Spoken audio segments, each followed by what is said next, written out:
me colocar na questão da produtividade e explicarei porque é tão importante nos fixarmos sobre a questão da produtividade como obsessão a partir de agora.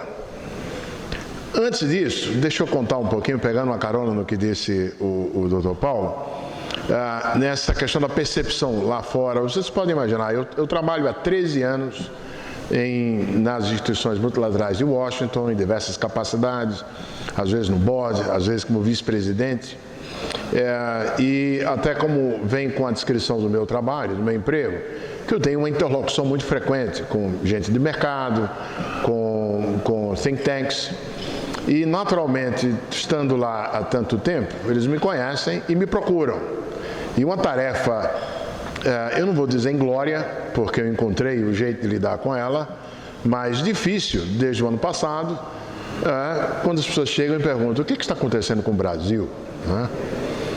Nem sempre com boas intenções, em alguns momentos você vê. E aí eu respondo: está acontecendo uma coisa fantástica, muito boa. Alguns se espantam, né? Imaginam que... Eu começo contando a história de um colega mexicano, colega no board do Fundo Monetário, que me disse o seguinte: ô Otaviano, eu e outros mexicanos que nós conhecemos, nós estamos morrendo de inveja do Brasil. Ah, é? Porque o que vocês estão passando, nós ficamos o tempo inteiro colocando debaixo do tapete. Vocês estão passando por um processo em que está sendo, as investigações estão em curso, as instituições independentes estão resistindo, e isso, o que aparece como manifestação de um problema de corrupção, na verdade, em grande medida, reflete o tratamento de cara do problema. E, nesse sentido, o Brasil é linha de frente, é exemplo para outros países. Não é por acaso que alguém no Financial Times mencionou: que bom, que seria tão bom se na Rússia acontecesse o que está acontecendo no Brasil, e por aí vai. Pois bem, aí como economista, eu traduzo o que está acontecendo no Brasil como um fator de ampliação do potencial de crescimento econômico brasileiro, inclusive por aumento de produtividade. Vamos lá, aí eu explico para eles. Olha, meio que como uma consequência que não estava prevista, o processo de impedimento, de impeachment em curso, terá como uma consequência o seguinte: de hoje em diante, todo e qualquer político no Brasil sabe que não seguir a cartilha da responsabilidade fiscal tornou-se uma fonte de vulnerabilidade política. Isso não foi bem, provavelmente, o que se tinha em mente quando se caminhou com o processo de impedimento da maneira que foi, mas o fato concreto é que agora os incentivos políticos em relação a obedecer arcabouços de responsabilidade fiscal no país são maiores, porque isso pode se desdobrar em qualquer nível. E, mais cedo ou mais tarde, nós vamos ter um arcabouço de responsabilidade fiscal que vai descer a detalhe, inclusive municipal. Além disso, há fatores microeconômicos que também são extremamente favoráveis ao Brasil no futuro. Primeiro, a percepção de prevalência da lei, rule of law, como se diz em inglês, que é um componente importante do ambiente de negócios. Não preciso explicar a essa audiência como, implícita ou explicitamente, os riscos de ter que lidar com aspectos de negócios à margem da lei, eles custam, eles têm implicações e eles são entronizados em todo e qual cálculo de risco associado a qualquer investimento. Pois bem, a percepção de que a lei vale no Brasil, ela, pouco a pouco, se traduz em uma melhora no chamado Business Risk Premium, que é levado em conta em qualquer cálculo de investimento. Segundo, em todos os segmentos do setor privado brasileiro em que há uma interface com o setor público, quer seja na disputa por concessões, quer seja na provisão de serviços de toda natureza ao Estado, em todos os segmentos do setor privado em que há essa interface, e essa é uma proporção substancial do PIB brasileiro, o grau de contestabilidade nas estruturas de mercado vai aumentar, já está aumentando, quase que por definição, porque um sistema organizado que existia, ele desmoronou, e esse desmoronamento do sistema organizado que havia, sofisticado, ele automaticamente reduz barreiras à entrada para novos participantes. Não é por acaso que, desde o ano passado, eu, por exemplo, sou inundado por pedidos de pessoas que querem conversar comigo sobre a crise brasileira. É uma pena que, como funcionário de instituição multilateral, não posso cobrar por essas conversas, mas quem sabe um dia, né? Mas aí a crise terá passado. De qualquer maneira, eu faço o meu papel de cidadão, aceito às vezes convites para falar, almoço. E tem um sujeito que me chamou muita atenção quando ele me disse o seguinte. Ele disse: olha, o Canuto, Mr. Canuto, eu opero há 30 anos com fundos mútuos em setores regulados, setores onde a relação entre a regulamentação pública e o investimento privado é forte. Agora, nesses 30 anos, eu só operei com empresas aqui americanas. Nunca comprei um papel sequer da América Latina. Mas agora eu estou percebendo, pelo noticiário, que o seu país aí está abrindo algumas oportunidades. Agora eu posso, eventualmente, cumprir um papel. Evidentemente que o sujeito está querendo comprar papel, ele não é para ser agente líder de investimento. Aí ele me pede, fala aí um pouquinho dessa crise sua. Né? Eu queria ouvir, queria entender. Porque, na verdade, esse é um padrão, não preciso dizer a vocês aqui, em alguns setores já está acontecendo, é o caso da área de educação e de saúde, em alguns outros tem um bando de gente aqui dentro e fora, esperando o momento em que começar o ajustamento patrimonial das empresas diretamente afetadas pelas investigações, para saber quais são as áreas, quais são os ativos que vão subsistir, o que é que vai estar à venda, onde é que cabe criar novos investimentos. Mas o fato é que há uma expectativa de ampliação enorme do escopo para concorrência e, consequentemente, ninguém precisa ser economista para entender que mais concorrência significa mais busca de eficiência, mais sobrevivência darwinista dos mais competentes e com resultados em termos de sobrevivência dos mais produtivos, dos mais capazes de incorporar tecnologia e de prover coisas a custos menores e com qualidade maior. E um desdobramento das investigações é justamente esse, o maior grau de concorrência em todos esses segmentos. E aí, como economista e como brasileiro, não posso deixar de dar boas-vindas a ter mais concorrência, daquela que corta na garganta, daquela que premia quem é eficiente e não quem tem ligações políticas ou com cartéis organizados. Terceiro, ainda no microeconômico, a relação entre custo e resultado, a relação entre gasto público e resultado vai melhorar. E por que vai melhorar? Porque tem menos pedágio cobrado como contrapartida pelo cartel.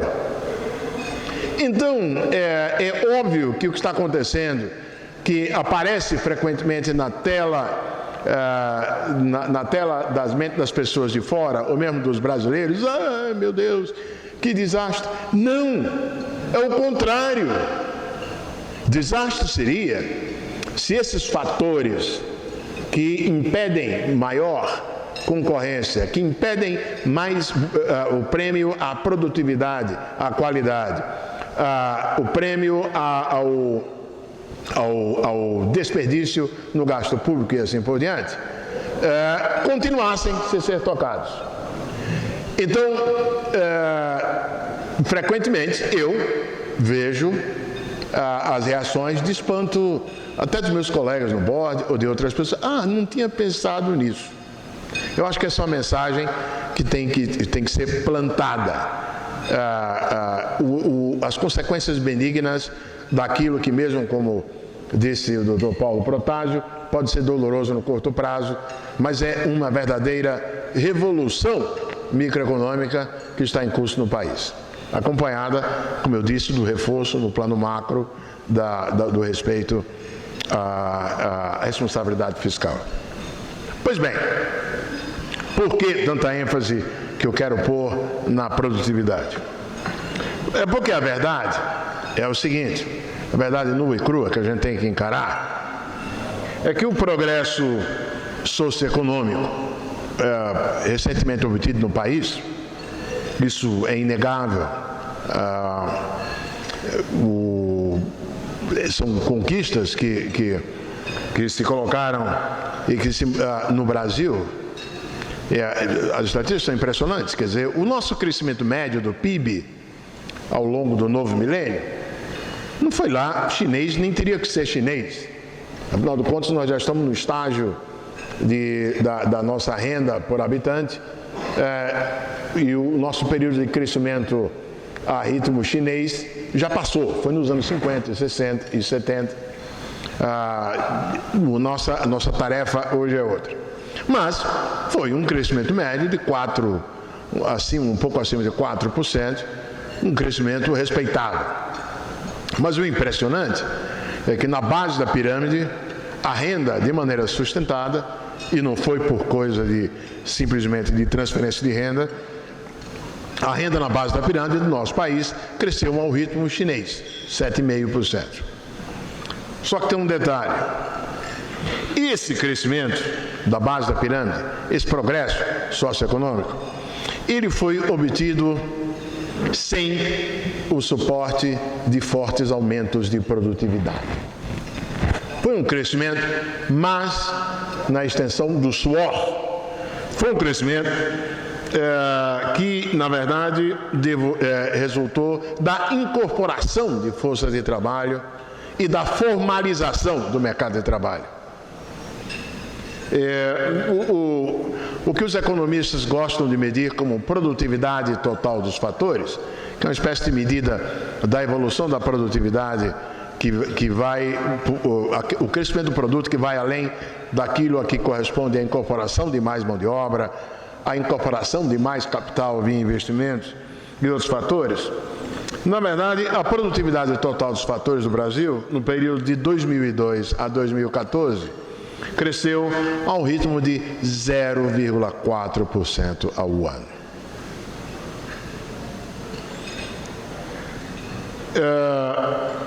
Comparem isso com mais de 50% na China, compare ou na Índia ou na própria Rússia. Na verdade, apenas 10% do crescimento do Brasil no período, do PIB maior, correspondeu ao aumento de produtividade. Nós temos um problema com produtividade. E, sem mudar isso, não tem como o país voltar a crescer. Porque passou o superciclo de commodity, passou essa possibilidade de crescer rapidamente via simples incorporação e formalização do mercado de trabalho, atingimos um platô, e da agora por diante a gente precisa de produtividade.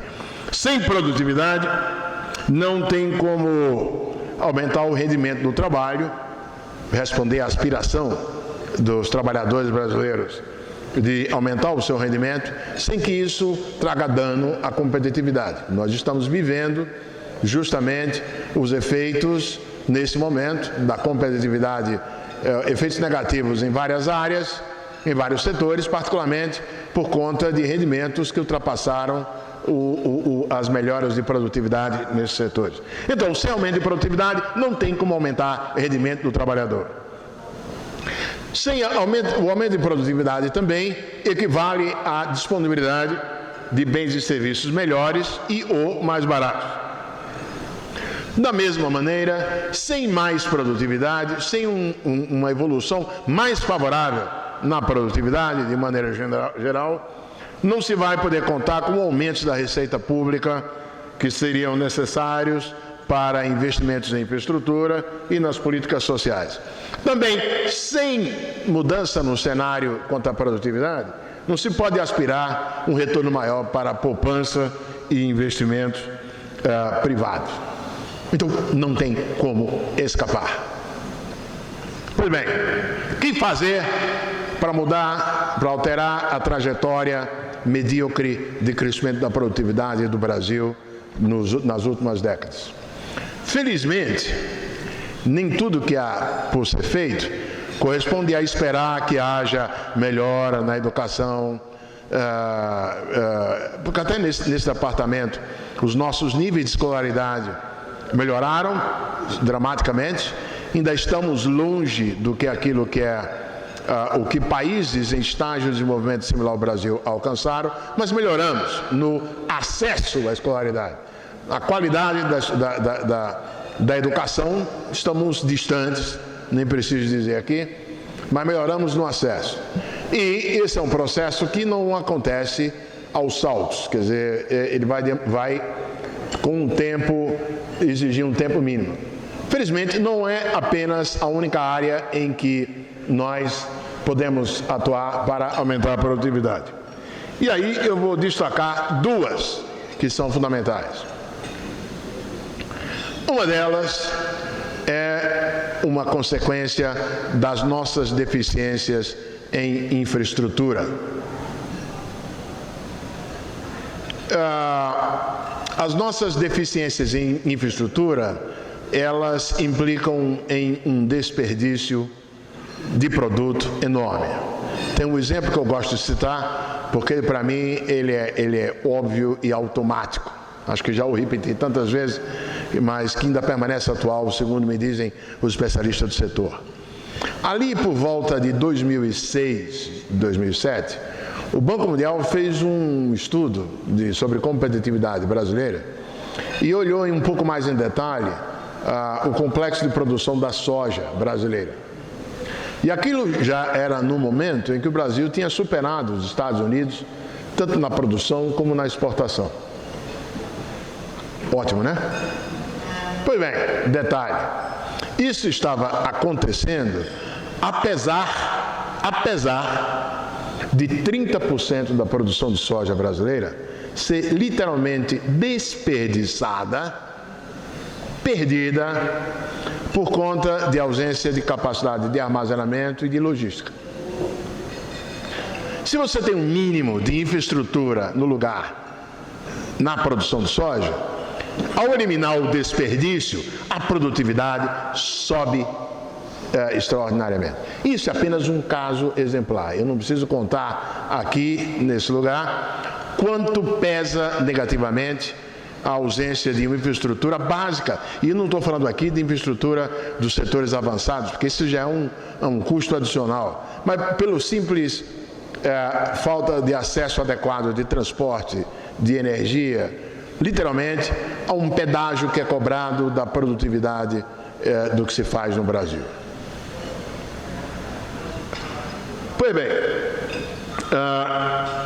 as origens disso, já eu vou me reportar, mas deixa eu falar também de um outro fator que pode ser atacado mais rapidamente e que também tem um impacto, tem um efeito negativo enorme sobre a produtividade brasileira, que é o ambiente de negócios no Brasil. Deixa eu falar sobre um trabalho que o Banco Mundial faz, já faz há 11 anos, e é um trabalho que, como todo trabalho desse tipo, é imperfeito, No caso do Brasil, por exemplo, ele olha muito especificamente para alguns municípios. O ideal seria ter uma amostra mais ampla, mas mesmo com todas as imperfeições, esse trabalho feito pelo Banco Mundial, eu duvido que alguém aqui nessa sala aqui tenha condição de negar, que é o seguinte: o Banco Mundial pega a vida de uma empresa, quebra em 10 etapas, desde abrir até fechar, por uma falência ou por decisão de fechar. E aí o Banco Mundial checa, faz simulações em 188 países no mundo, como é que cumprir, realizar, implementar essas fases na vida de uma empresa. E aí faz um índice, ordena de acordo com o tempo, com o custo de fazer isso. E com exceção, como eu estava tendo a oportunidade de dizer antes, com exceção do acesso à energia, o Brasil é horroroso em todas as outras. E em cada uma dessas fases, dimensão da vida de uma empresa, ter um ambiente de negócios ruim significa custo, desperdício. Por exemplo, pagar impostos. Esses são os exemplos mais óbvios, que esses até aparecem mais na mídia. Pagar impostos. Não deixa de ser interessante. Pagar impostos ou cuidar ou resolver pendências judiciais. Alguns de vocês talvez tenham visto o anúncio recente da JBS de que está mudando de país, não é? E o artigo, agora eu posso falar, porque o artigo na Exame repete os dados que a própria JBS contou a respeito de quantos advogados tem que manter na sua folha de pagamentos, etc. e tal. Mas eu já tinha escutado isso do CEO num seminário em Nova York. Proporcionalmente, algo do tipo: para lidar com assuntos trabalhistas, assuntos tributários, assuntos legais, pendências judiciais, o grupo JBS tinha, na época, 5 advogados na sua filial americana, enquanto que no Brasil tinha 200. Ainda que, na época, o faturamento do grupo nos Estados Unidos era igual ao faturamento deles aqui no Brasil. Hoje, inclusive, já inverteu. Hoje o Brasil é apenas 15% do faturamento total do grupo. E, evidentemente, em sendo lugar de produção, não necessariamente os requisitos legais e trabalhistas são da mesma natureza. Mas, pelo amor de Deus, é uma desproporção fenomenal. Isso se repete em todas as etapas da vida de uma empresa. Agora, pensem no seguinte: implicações microeconômicas sobre a empresa que faz isso. Isso é custo. Custo fora da planta ou fora da fazenda, como gosta o pessoal da área agrícola. É um custo que não tem nada a ver com produção. Isso são atividades que não agregam valor. São desperdício. Elas são custos para as empresas em relação, por exemplo, quando elas têm que competir com empresas de outros países, não é por acaso que a JBS se manda, quando tem que concorrer com outros países que não se defrontam com o ambiente de negócio dessa natureza. Além disso, são um fator prejudicial à concorrência dentro do país, porque as empresas maiores podem diluir esses custos adicionais decorrentes do péssimo ambiente de negócio na sua escala, enquanto que as pequenas não têm isso. Então, isso também tem um aspecto maligno, que é o de inibir a concorrência entre grandes e pequenas e médias empresas em alguns setores. Além de tudo, de um ponto de vista macroeconômico, quando se leva em conta o estoque total de mão de obra de um país, quando se leva em conta o total de recursos materiais a ser utilizados na economia, isso é um desperdício de talento e de recursos materiais. Isso tem um pedágio sobre a produtividade total dos fatores. O que me impressiona é a ausência de uma coalizão mais forte em torno do problema. Isso vai ter que ter top-down e bottom-up. Bom, o assunto não é, digamos assim, talvez fotogênico, talvez seja isso, né? Já pensou alguém fazer uma campanha política baseada em melhorar o ambiente de negócio? Talvez não seja. Mas o fato é que esse é um problema crônico e que não recebe a devida atenção. E aí, não é apenas federal e municipal, isso recorta a estrutura da sociedade brasileira. Ou há um drive de interesse para mexer com isso, ou nós não nos movemos. Eu vou dar exemplos. Licença para construção. Meu Deus. A média de dias para se conseguir uma licença de construção no Brasil, e isso é um problema municipal, ela é 5 vezes maior do que o período no Chile, na Argentina e na Colômbia.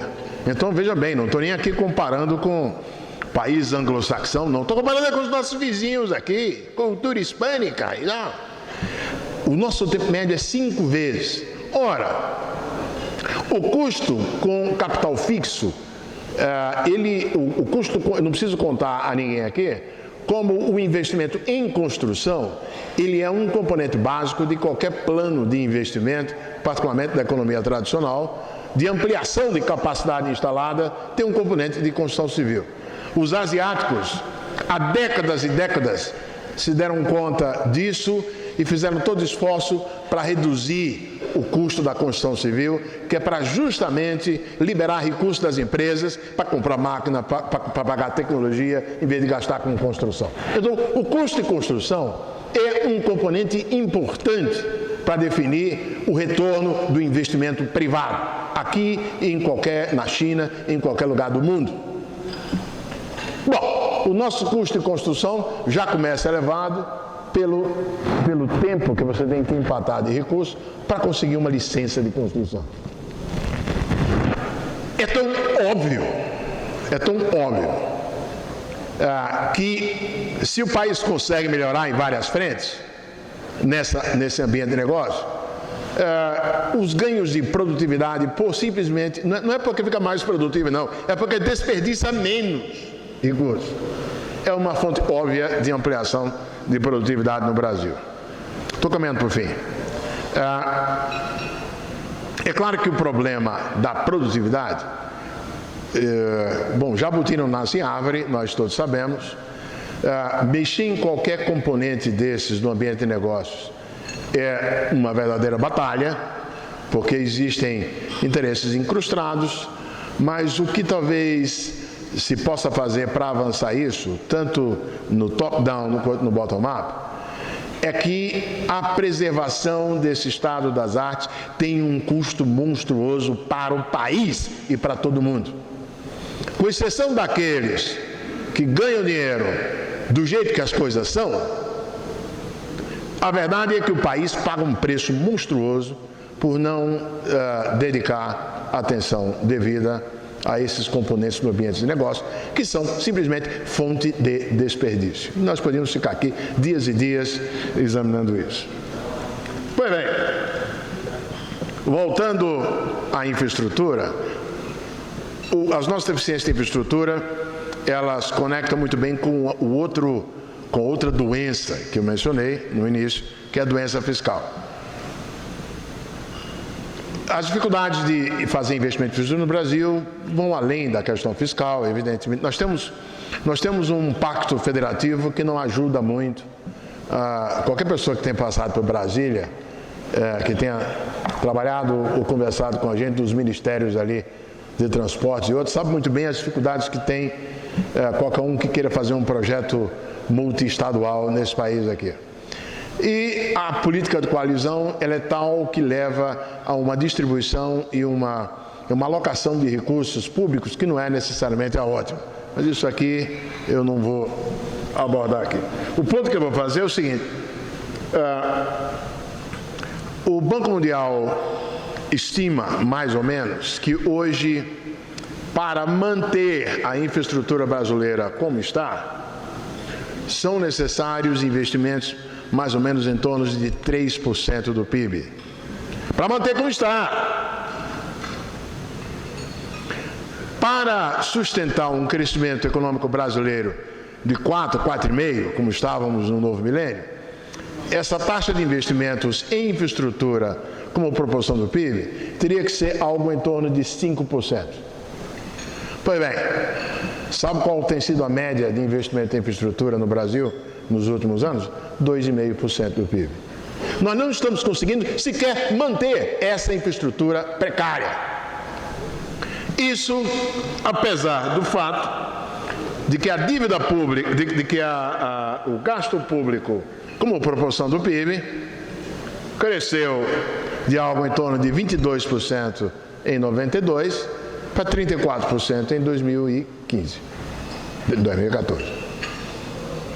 De uma maneira ou outra, isso, vejam bem, com o gasto público subindo, mesmo como proporção do PIB, quando o PIB estava subindo bem, o que dá uma ideia de quão rápido foi o crescimento real das despesas públicas nesse período todo. Em grande medida, por razões que se podem dizer legítimas, porque isso expressou, em parte, a aspiração popular brasileira conforme expressa na Constituição de 88, mas o problema é que uma missão foi acrescida ao gasto público sem uma revisão de várias coisas que faziam sentido no passado e que não fazem mais. Aí, como não houve revisão dos privilégios que não se justificam, nós temos um quadro em que o único resultado foi uma despesa pública crescendo a um ritmo de 6, 7, 8% ao ano, que só não virou uma crise fiscal antes, porque a tributação sobre o consumo e o superciclo de commodities salvou, porque permitiu uma arrecadação tributária que cresceu também como proporção do PIB. Só que acabou o ciclo e como a economia agora vai ter que fazer um ajuste de balanço de pagamentos, a economia vai ter que fazer um ajuste de redução do consumo doméstico em relação ao produto, porque vai mudar o sinal, tem que mudar o sinal na balança comercial, a tributação caiu. Não foi surpresa nenhuma que a tributação tinha caído como proporção do PIB, a tributação caiu mais de quase 6,5% em termos reais o ano passado. Isso não foi surpreendente.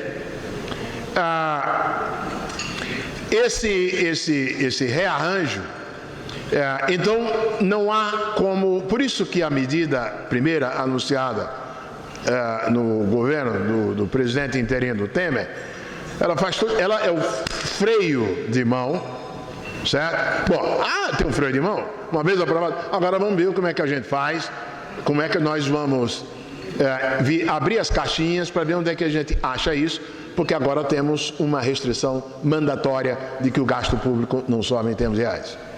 Isso é apenas o começo do enfrentamento da questão fiscal. Mas eu acho que nesse caso fiscal tem melhor percepção, tem, digamos assim, está na cabeça de todo mundo.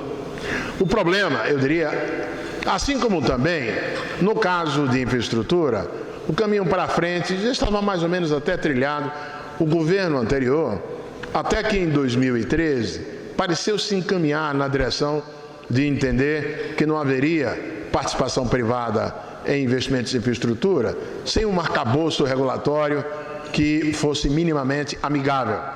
Então o governo desistiu daquela história de tabelar a taxa de retorno, a coisa estava caminhando. Eu não tenho a menor dúvida de que nós vamos caminhar nessa direção, de ter um retorno da participação, uma participação privada nos setores de infraestrutura. Dá para separar, digamos, aquilo que o setor público pode fazer melhor, daquilo que o setor privado pode fazer melhor, pode gerenciar melhor, pode gerenciar riscos com melhor método, pode financiar e assim por diante. O desafio vai estar no ambiente de negócio, o que inclui, evidentemente, o comércio exterior, que é um dos capítulos lá do Doing Business que eu mencionei, um dos 10 uma das 10 janelas da vida de uma empresa é negociar, é comercializar com o exterior. E aqui eu não preciso contar a ninguém o drama que é, o custo que é você operar a burocracia, em vez de facilitação do comércio, a nossa regulamentação é dificultação de comércio, num sentido e no outro, para sair e para voltar. E nesse sentido, aqueles de vocês interessarem, eu publiquei no Financial Times ano passado, com alguns colegas, os resultados de estudos que fizemos, mostrando que o Brasil, entre os pares, entre os países comparáveis, é o mais fechado comercialmente do mundo. Não há ninguém mais fechado do que nós somos.